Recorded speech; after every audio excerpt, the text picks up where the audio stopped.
இங்க இருக்கக்கூடிய ஊராட்சி மன்ற தலைவர் தான் இந்த கல்குவாரி வரணும் வரவேணா எல்லாத்துக்கும் அனுமதி கொடுக்கறதுக்கு கையெழுத்து போடுற முதல் குற்றவாளி அவர் தான்.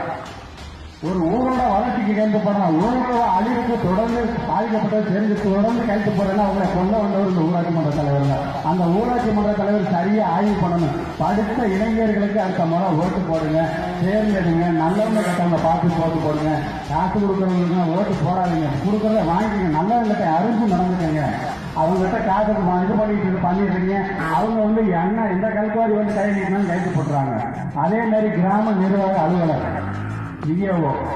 அவர் செய்யற பெரும்பான்மையான தப்பு என்னன்னா, இங்க இருக்க அரசு பகுதிகளில் இருக்கிற பாதை எல்லாம், அதாவது சுஞ்ச நிலம், நட்ட நிலம், இந்த மாதிரியான இருக்க எல்லா நிலங்களும் மறைச்சிட்டு கல்குவாரிக்கு தகுதியற்ற, அதாவது விவசாய நிலத்தை என்ன பண்றாங்க, தகுதியற்ற நிலம்னு கொடுத்த அந்த விஓ எல்லாமே சஸ்பெண்ட் பண்ணணும்.